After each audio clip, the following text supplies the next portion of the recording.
Now, the greatest radio shows of all time. Suspense. The Shadow Node. Washington calling David Harding, counter-spy. Classic radio theater. The Great Gildersleeve. Fibber McGee and Molly. Dragnet. Gunsmoke. The Lone Ranger.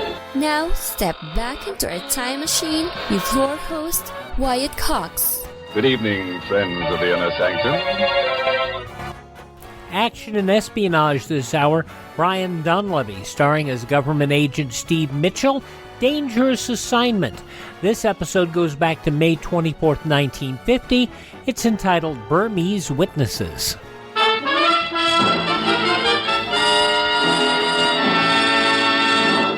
On stage tonight from Hollywood, Dangerous Assignment. Another in the Wheaties' big parade of exciting half-hour presentations.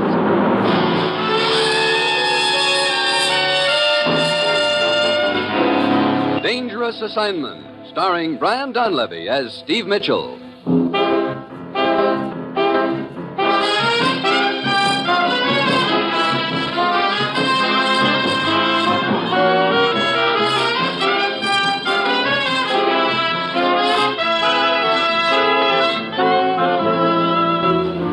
Yeah, danger is my assignment. I get sent to a lot of places I can't even pronounce. They all spell the same thing, though, trouble. But when I walk into the commissioner's office, I don't realize this assignment is going to involve a dead correspondent, a Burmese girl, a trip through the jungle, and a fallen idol.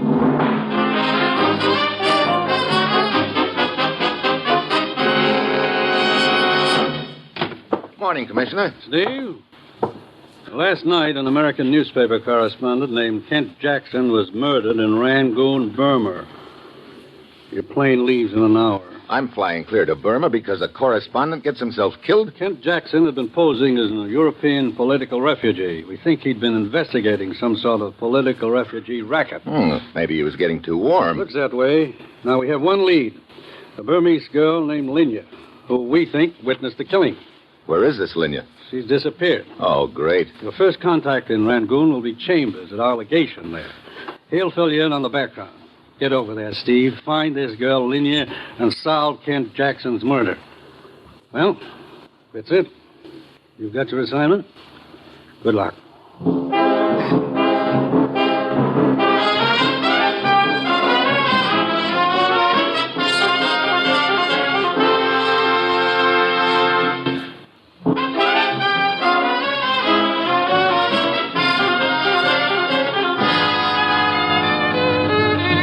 Sure. This is going to be real easy. All I have to do is find a missing girl named Linya in one of the wildest countries in the world. Then get her to put the finger on a killer who'll probably be trying to do likewise to me. It's Monday when I get to Rangoon. It's raining and hot, and Chambers is waiting for me at his house. Well, Mitchell, I was sitting right here reading the night of Jackson's murder when suddenly I heard shots out in the garden. This girl, Linya, ran in here screaming at me to save her. I ran out in the garden, got clipped on the head. Oh, I wondered what the bandage was for. When I came to, Linya was gone. Look, did you know this girl, Linya, at all? Oh, yes, she worked in a restaurant about half a mile from here. I used to drop in there frequently. I don't get the connection between Linya and Jackson's murder. When Linya was shot at in my garden, one of the bullets was embedded in the side of the house. The police dug it out and compared it with the bullet that killed Jackson 15 minutes earlier. The two slugs matched. Oh, so Jackson's killer was after Linya, too. Well, there's my tie-in, all right. You know much about the deal Jackson was investigating? Yes. Somebody here in Burma has been receiving political refugees from Europe for a price. Then, whoever it is contacts the European country involved and, for more dough, delivers the refugees back to them. That sounds like a real sweet deal.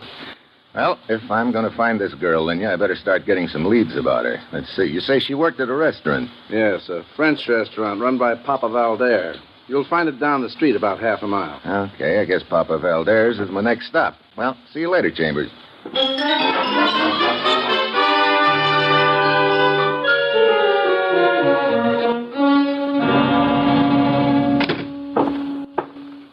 I am sorry, monsieur, but I am closed for the night. I cannot serve you. I didn't come here for food. I came for information. You, Poppy Valder? Oui, monsieur. I'd like to talk to you about one of your waitresses, a girl named Linya. I will handle this, Valder. Oh, I didn't see you over there. If you wish to talk about Linya, you will talk to me. Really? Who are you? Lieutenant Ramat of the police. And you? Steve Mitchell. May I ask why you are interested in the girl Linya? You may ask, Lieutenant. Then I think these credentials of mine will answer your question. I see. I will be happy to cooperate with you, Mr. Mitchell. Thank you. Now, what can you tell me about the girl, Papa Valder? Oh, very little, monsieur. Linya, she was a good waitress and a very good girl. Where'd she live? In a rooming house about a half-hour's walk from this place. Here is the address. Well, thank you, Lieutenant. Linya walked home every night, huh? Yes, that is right, monsieur. Well, then it seems logical that somewhere on her route she passed the spot of Jackson's killing and witnessed it. I have investigated that. Linya could not possibly have arrived at the scene of the killing at the time when the killing took place. I walked off the distance myself. She could not have been closer than 3 blocks to it. Then I don't get it. Why did the killer take off after her? It is most puzzling. It sure is. The only other answer is that Linya knows something that she doesn't realize she knows. That means I've got to find her before the killer does. Rangoon is a large city, Mitchell. Yeah, and we're not even sure she's still in Rangoon. Well, thanks for the information, gentlemen. I think I'll go over to Linya's rooming house and see what I can find out there.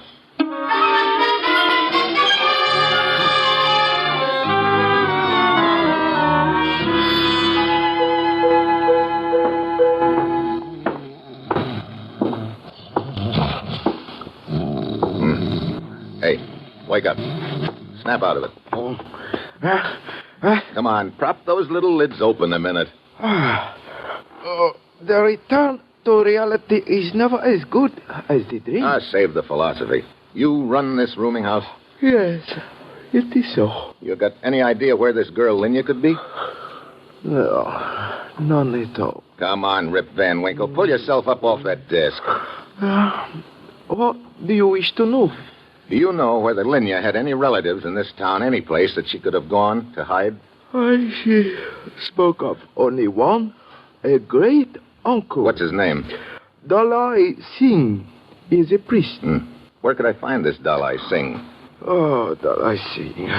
Go outside and face to the west. You will see the temple. Okay, thanks. Well, so long, dreamboat.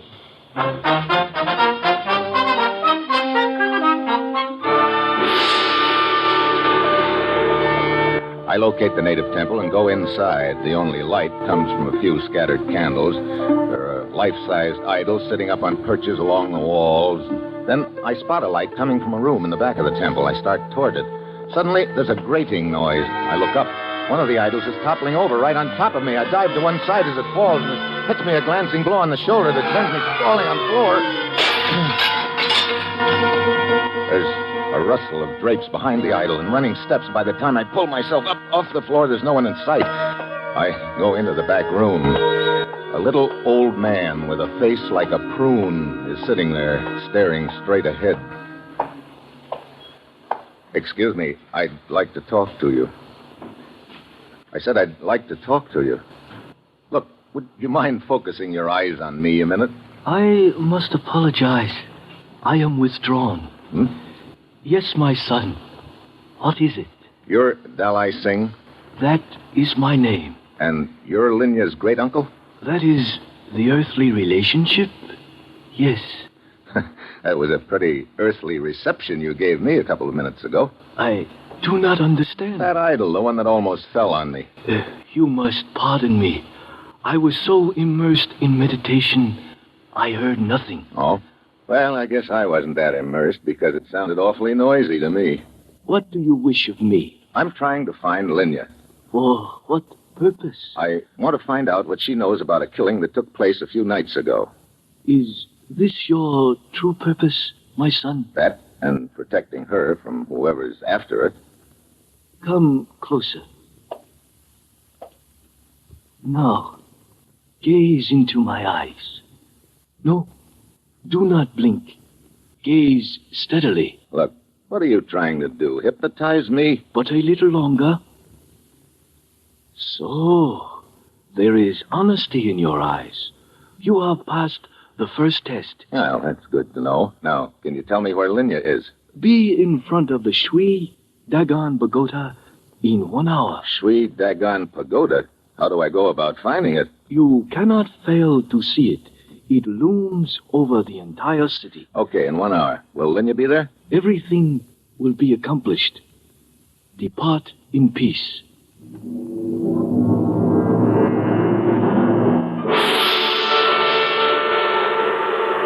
Dalai Singh was right. It isn't hard to spot the pagoda, even at night. It's up on a rise overlooking the city. On the way up there, I get the feeling I'm being followed. I stop and turn around just in time to see a skinny little gent dart into the alley behind me. By the time I get to the pagoda, there's an uneasy thought packing away at my brain. This whole deal could be a trap. But there's nothing to do except to wait and find out. Mr. Mitchell. My arm. You are Look, hurt. I don't like guys slipping up behind me. Please. Hey, you're the guy who's been following me. Yes, but I bring you no harm. Who are you? What do you want? I am Mauli. You seek the girl Linya? I can take you to her. Yeah? How do I know this isn't a trap? Who sent you? The priest, Dalai Singh. I see. Where is Linya? I must take you there. Come, we will walk. Okay, Molly, but get this. I'll have one eye on you the whole way, and if this is a trap, if anything happens, it's going to happen to you first. Come on.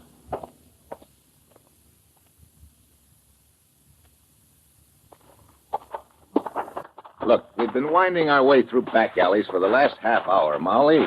But here we are at proper place. Okay, you first, and don't try anything. Come. Dark in here. I will turn on the light. So. Dalai Singh. Yes, Mr. Mitchell. Look, what is all this? You send a guy to take me on a cook's tour of the city, then he brings me down a back alley to you again. You sure don't believe in taking any chances. Toying with chance sometimes invites disaster. Okay. Now, where's Linya? Fetch the girl, Mauli. Very well. Enter. Well, so this is Linya. You took a lot of finding, little lady. Let the man speak first, my child. Look, Linya, the man who tried to kill you the other night is probably the same one who killed Jackson. Did you get a good look at him? One moment, Mr. Mitchell. You accept this girl as Linya? Well, of course. You just got through telling me that... No, I did not say she was Linya. Wait a minute. You mean she isn't? You have passed the second test, Mr. Mitchell. If you had been the one who was trying to harm Linya, then you would have known this girl was not she. Oh, great. Look, isn't it about time the examinations were over? What do I have to get? Straight A's? You have proven yourself. Now, I will direct you to Linya. Is she here in Rangoon? No. You must purchase a ticket on the river boat. River boat? Yes. It will take you up the Irrawaddy River. A person will approach you on the boat. You will say to that person, "The jungle is very dark." If that person replies, "But soon it will be light again," that person is your friend and will lead you to Linya at the next port. Sounds like a pretty involved routine. Linya has placed herself under my protection. I can do no less than my best. And now we part.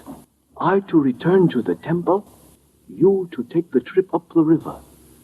May your journey be as safe as mine will be.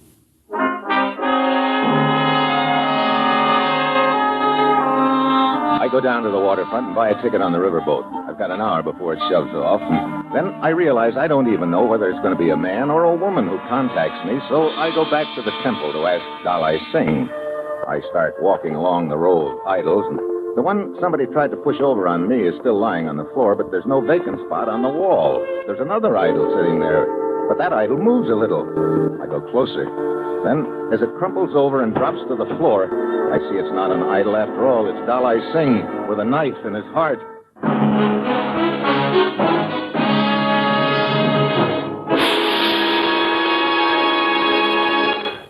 May 24th, 1950, Dangerous Assignment on Classic Radio Theater with Wyatt Cox. Classic Radio Theater with Wyatt Cox, May 24th, 1950, Dangerous Assignment.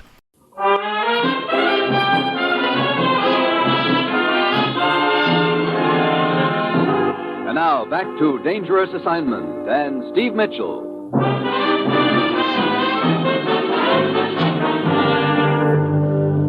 May your journey be as safe as mine. That's what Dalai Singh had said to me, and now here he is, dead.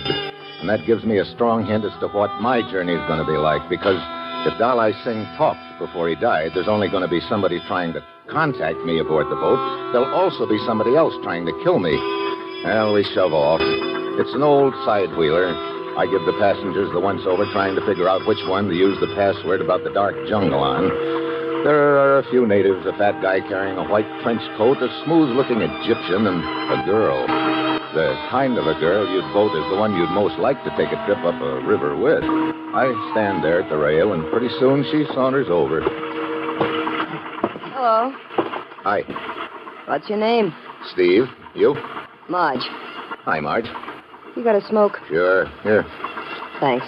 Light? Long way from home, aren't you, Steve? Funny, I was thinking the same about you. No, a riverboat, a bar, that's home to me. Where are you heading? Up the river, Mandalay. Gonna sing in a joint up there. Oh? Yeah. I guess my voice wouldn't get me into the store club, but they're not so particular in Burma. You've been around this neck of the woods quite a while, huh? About 3 lifetimes. Say, that jungle is very dark, isn't it? Hmm? I said that jungle is very dark. Oh, yeah. Well, I imagine it'll... What's the matter? That fat gent over there with the white trench coat, is he a friend of yours? No, why? He seems to be trying to take in every word. Yeah. You know him? I've seen him around Rangoon a few times. I think his name is Lazarus. I see. Excuse me a minute, Marge. Yeah, sure. Good evening, Lazarus. Huh? Hey, just a minute. What do you want? You seemed pretty interested in what I was saying to the young lady a minute ago. Why? I don't know what you're talking about. No, you were sure drinking in every word, Lazarus. You're mistaken. I was merely enjoying the view. Good night. Uh-huh. And so I hope you will pardon my intrusion on your privacy. It was just that I could not avoid paying homage to such beauty.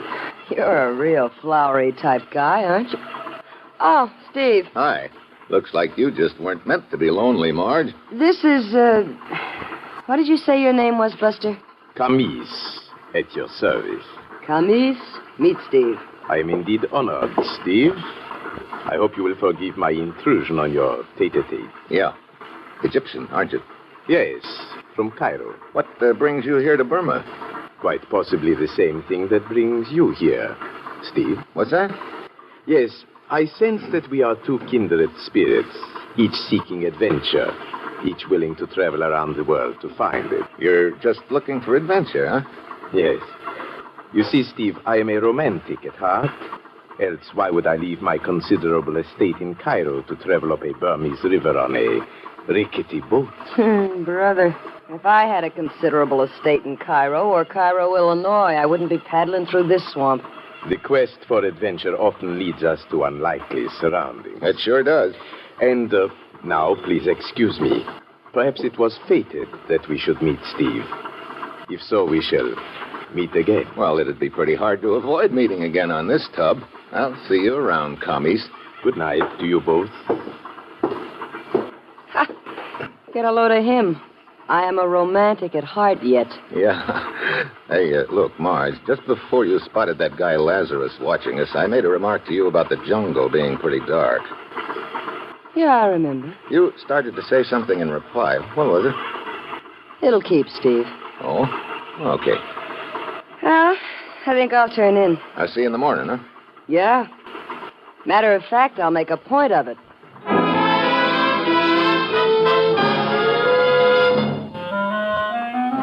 I stand there at the rail alone, staring down into the black water of the Irrawaddy River, wondering how many crocodiles per cubic foot. At this point, it looks like Marge is the contact who's to lead me to the girl, Linya. That leaves either the flowery Egyptian Camise or the guy with the white trench coat, Lazarus, as the killer of Dolly Singh. But I've got to be sure who's who before I can do anything about it. Then suddenly there's a faint sound behind me. A hand shoves me. Out of the corner of my eye, I get a glimpse of a white coat as I topple over the side. There's a loose line trailing in the water. I grab at it as I hit. It almost jerks my arm out of the socket, but I hang on. Got no desire to be a crocodile bait. And finally, I pull myself back on board. There's no one in sight, but I know the white coat I spotted belongs to one Mr. Lazarus. The next morning, we dock at a river port. Lazarus is the first one ashore. I follow him to a little shop. Oh, yes, sir. May I say you some nice trinkets this morning? Where's the guy who just came in here? May 24th, 1950, Dangerous Assignment on Classic Radio Theater with Wyatt Cox. The conclusion follows these messages from your favorite radio station.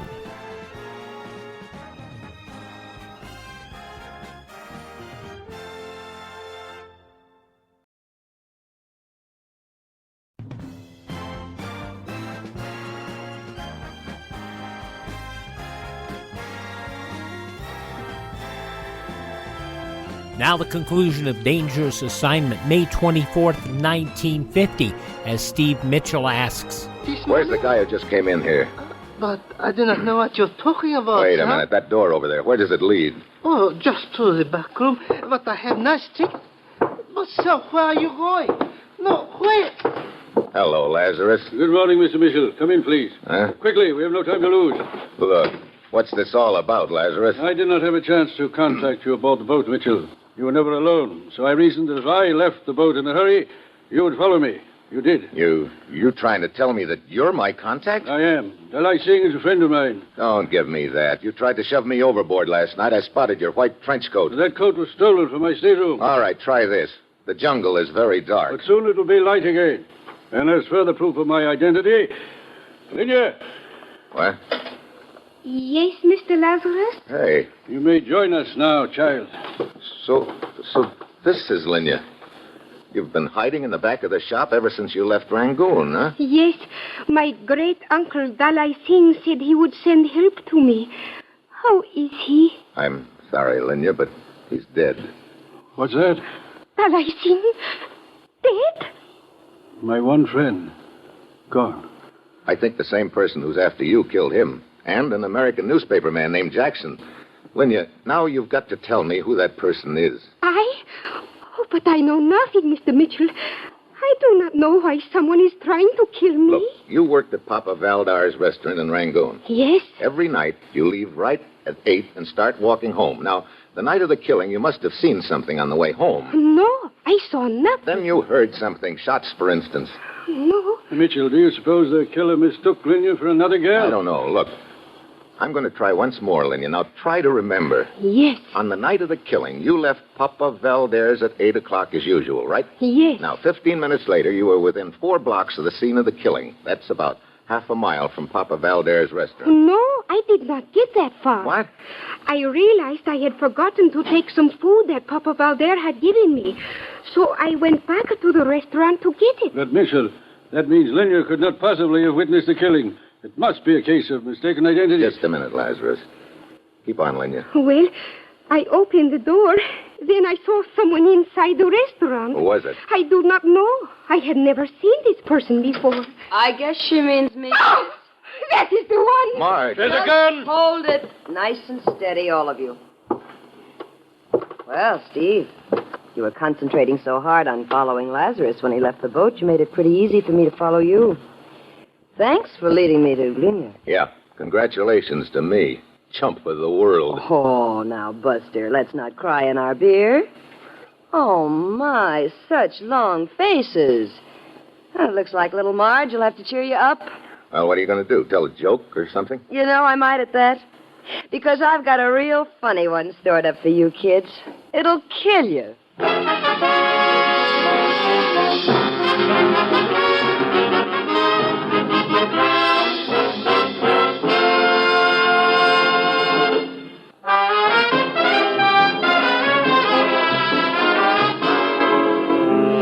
What are you going to do to us? Are you kidding? You mean you're going to kill us just because Linya happened to see you in a restaurant? That's the general idea, Lassie, old boy. Well, why don't you get it over with, Marge? In a minute, Buster. You can call me Steve, and what are you waiting for? My little helper. I don't want any slip-ups. Helper? Then you're not in this deal alone. No, he's tying up that shopkeeper out in front. Oh, here he is now. Papa Valder! Oui. Good evening, Linya. You have been most difficult to find. Well, I begin to get it. You and Papa Valder were running the political refugee racket together, Marge. You killed the correspondent Jackson, then went back to report to Valder, but just then Linya stuck her head in the door. You two didn't want to be seen together, so you took off after Linya. Come, my dear. Let us attend to the business at hand without further delay. Okay, Pop. Wait. Huh? You must spare my life.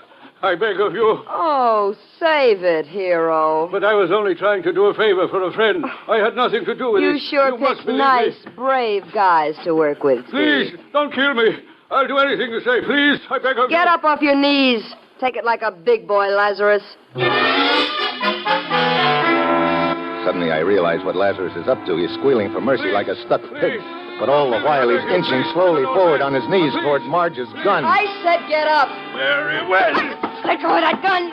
Valder is behind Marge. He whips out his gun and jumps to one side, but I meet him halfway. The slug hits the wall and Valder hits the floor. Marge gives Lazarus a foot in the face and swings her gun free, but a second too late. Let go of my wrist. Drop that gun or I'll break your arm. Oh, yeah? Drop it. Thanks. I'll take it now. You okay, Lazarus? Quite.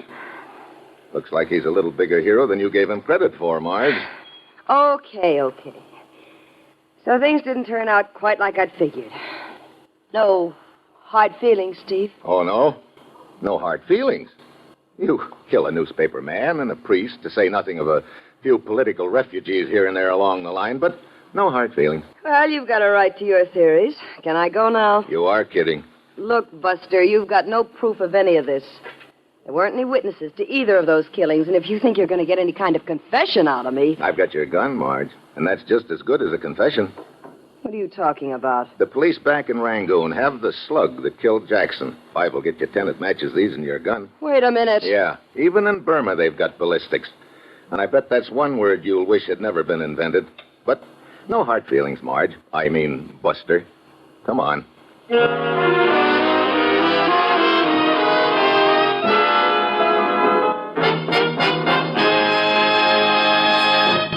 Dangerous Assignment, starring Brian Donlevy as Steve Mitchell, is written by Bob Reif with music by Basil Adlam and is produced and directed by Bill Karn. Join us again next Wednesday when Brian Donlevy as Steve Mitchell embarks on another Dangerous Assignment. From May 24th, 1950, Dangerous Assignment on Classic Radio Theater with Wyatt Cox. Just going to take a minute here to tell you about the big savings going on now, the clearance sale at mypillow.com. And you know, I've talked about how in my office I have a pair of my slippers, and they're really comfortable, and they're on clearance right now. The mypillow.com slippers, $25 a pair, limit 10. And I would buy 3 or 4 more pairs. Unfortunately, they're out of my size. They also have sheets, pillowcases, clothing items, all on special right now. Go to mypillow.com, click on the clearance tab at the top of the page, use my promo code Wyatt, or call 1-800-928-4715. Limited sizes remaining in the MyPillow slippers, limited colors on other items. mypillow.com, clearance tab, promo code Wyatt, 1-800-928-4715. A tip of the cap to our friend Ted at radiomemories.com for this episode of Lum and Abner, and it's the big day, the unveiling of the statue, May 24th, 1935, and let's see what happens at the Jot 'em Down store, shall we?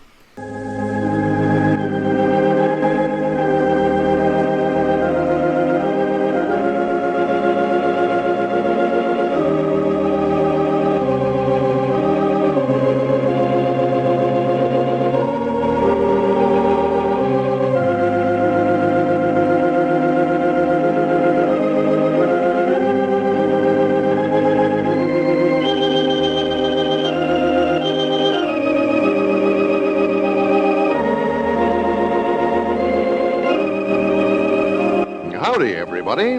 Here we are, all ready to take you down to Pine Ridge for another visit with Lum and Abner, brought to you by the makers of Horlicks, the original malted milk. And now, let's see what's happening down in Pine Ridge. Well, this should be one of the greatest days in the history of Pine Ridge. The whole community has been invited to gather down on the square in front of Dick Huddleston's store to witness the unveiling of the statue of that illustrious citizen Lum Edwards, King of the Hogs, which he himself is presenting to the city. Lum has spent some little time preparing an elaborate presentation speech, and as we look in on Pine Ridge today, we find him in the midst of his oration. Listen. The harp strings of memory strikes a tender chord as I stand up here on this platform today on what I believe to be the greatest occasion in the history of Pine Ridge. As I gaze out over that sea of shiny faces, it brings recollections of my childhood, when as a barefoot boy, me and 2 hound dogs followed my old father as he drove over yon hill in a covered wagon. I pulled one end of a crosscut saw that cut down the first tree that was ever put into a log house in this part of the country. And when the first schoolhouse was built in Cloverleaf Township, who was the first scholar that entered them doors and set himself down on the front seat? Who was the little 8-year-old lad that knowed that he'd have to have a education to make a success of himself? Little Lum Edwards, plowing in the fields and splitting rails by day, and learning my lessons by the light of a candle by night. I kept climbing the ladder of success rung by rung until today, the greatest event of my life, we have gathered here to dedicate a monument in my honor. A monument that'll stand here through the ages as an inspiration to the generations to come. A guiding light, a star for the young folks of this generation to hitch their wagon to. And that's why I'm presenting this statuary to you good citizens today, to show my appreciations for all that you did for me. I've had every honor a body could wish for bestowed upon me by you good people. For 19 years I've served you as your justice of the peace, dealing out justice like Solomon did in his day. For 11 years I've served the community as president of the school board. During that time, ladies and gentlemen, we've made lots of improvements in our local school systems. In them 11 short years, we've not only put in 2 new blackboards, but we've patched the roof twice and built new steps in front of the schoolhouse, so that a scholar nowadays can go clean through the 6th reader and out into the world, proud to say that he's a graduate of dear old Cloverleaf School District number 187. And now, as the greatest honor of them all, you folks is gathered here today to witness and become a part of the ceremony of unveiling the statuary of me, Lum Edwards, King of the Hogs. My life's ambition has now been realized. I'm proud to be called a citizen of Pine Ridge. Pine Ridge, the garden spot of the Washitaws. Pine Ridge, the queen city of this great state. The greatest commonwealth of the Union, whose star shines out in our old flag like the brightest orb on the most celestial night. And now, my young friends, as you go out into life to grasp the skirts of happy chance, may your stream of life unruffled run, and the roses bloom without a thorn. I thank you. All right, snatch the sheet off the statuary. Let the folks see it. Nothing. That's a cue to unveil a monument. Oh. Well, how's it sounding, Abner? Why, all right, I reckon, Lum. It ought to. That's your 9th time that you said it to me today. Yeah, I believe I got it down sort of pat now, ain't I? Yeah, it sounded like you might have swallowed a dictionary from the amount of big words you're using in it, old Lum. Yeah. I jumped a track there 3 or 4 times. I couldn't follow you. Well, I know a lot more big words if I could find a place to slip them in there. Like monstrosity. There's one I'd love to use the worst way, but I couldn't find no place to put it in at. Put, what in there? Monstrosities. What's that? It's a word. I know it, but what does it mean? Oh, I don't know. That's one reason I couldn't find no place to put it in at. monstrosity. I might could say there, we've gathered here today to witness the unveiling of this monstrosity. Might put it in there. Yeah, I reckon so. Well, let's hurry up and get on over there, Lum. I'm feared they'll have all that barbecue yet before I get there. Well, we can't go over there till we hear from Grandpap. He said he'd step in Dick Huddleston's store there and call me on the telephone when they got ready for us. And I wished he'd hurry up so that I could take off these clothes. I never felt so ashamed of myself in my life. Ashamed of yourself? Yeah, ashamed of myself. A man my age running around here knee breeches on. Feel like some young'un about 11 years old. Why, you look nice, Abner. Look awful nice. Sassy Fred. Sassy Fred. All the men 100 years ago wore them silk knee pants and them silk blouses that way. Except they never wore boots with them like you got there. Well, I ain't gonna have my legs a-showing, I'll tell you that right now. Trying to get me to wear a pair of Elizabeth stockings. Huh. Why'd you get me an outfit like that to yours, Lum? I wouldn't mind it so bad if I had a long velvet robe like that and a hat with a plume in it. Yeah, it is sort of becoming, ain't it? Granny, I bound you their eyes will bug out over there again. They see you leading me up there on that white horse, me sitting up there with this outfit on. Yeah, yeah, that's going to be a big surprise to 'em, all right. I bet that half of 'em won't know you, Lum. No. Wish you had a cornet or something that you could sort of... Had a what? Cornet. You could blow the bugles calls and stuff. Oh, a horn. Yeah. Yeah. Well, Ought to be carrying a big banner with, well, King of the Hogs wrote across it. That'd be nice. Well, they all know that you're that anyway, Lum. Yeah. It's wrote there on the statuary, too. Hey, Grannies, I can't hardly wait to see that thing. Wish they'd hurry up and call it. That's going to look nice down there, you know. Oh, yeah. Big monument standing there overlooking the town. Yeah.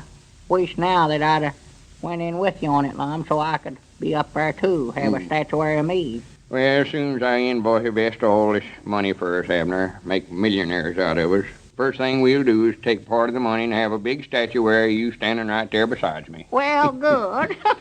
We'll have another big ceremony just like this and have everybody in town down there. Yeah, you reckon that the lodge will let us borrow these uniforms again, Lum? Well, I don't know. I had a terrible hard job talking Mose Moots into it this time.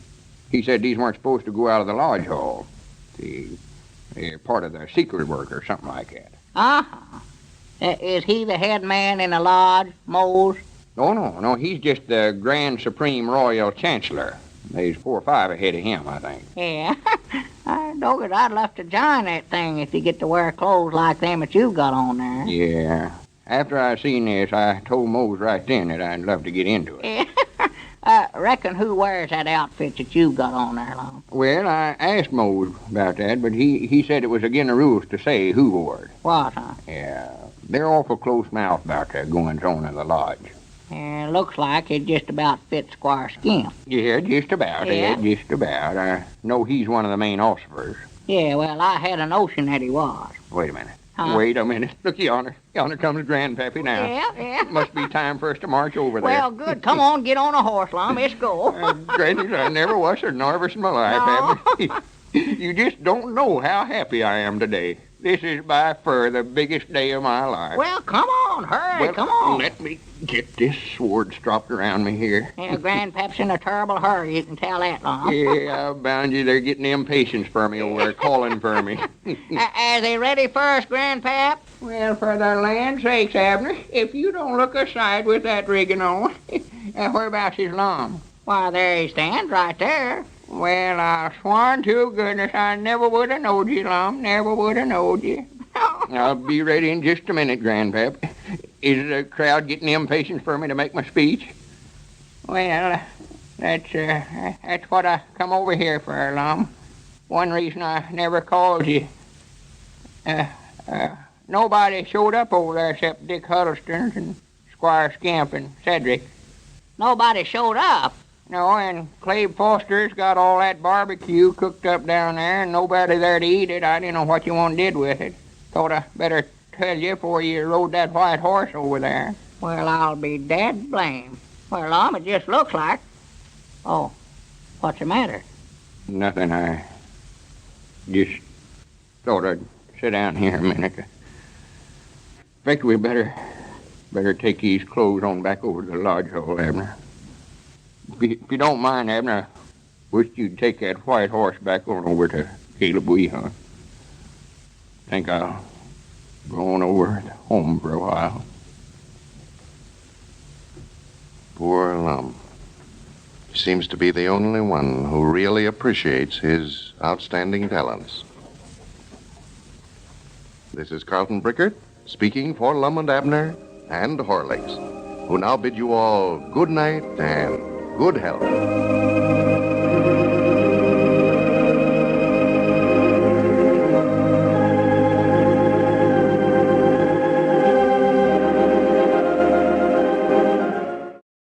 You know, sometimes it's a good thing when someone gets their ego deflated and gets shown up not to be the big person they are or they think they are. This is not one of those times. And you got to feel bad for Lum. This is going to be a sad time. Your ego gets checked really hard. Lum and Abner, May 24th, 1935, here on Classic Radio Theater with Wyatt Cox. Many thanks to Ted at radiomemories.com. He supplies us and did the hard work of restoring these shows to as great a quality as possible. Contact Ted at radiomemories.com. He supplies radio programs, a number of them fully restored, on cassette, CD, or on flash drive for your computer at a very reasonable price. That's radiomemories.com. And thank you so much for making us a part of your day. Thank this station, support their advertisers. Their kindness and courtesy are what makes it possible for us to be here each and every time we roll around on your favorite station. Now, if you miss a day, you don't have to miss a single show. All of our shows are available on demand at classicradio.stream. That's classicradio.stream. Stream our shows. Learn about building a classic radio collection of your own. You can find lists of places where our shows are available through podcasting. You can also find our social media links, and you can buy me a copy to help support our program in acquiring additional classic radio collections and our social media, maintaining our distribution channels. Classicradio.stream, the Buy Me a Copy link. Tell all your friends the greatest radio shows of all time are right here at this spot on the dial. Classic Radio Theater with Wyatt Cox on your favorite station.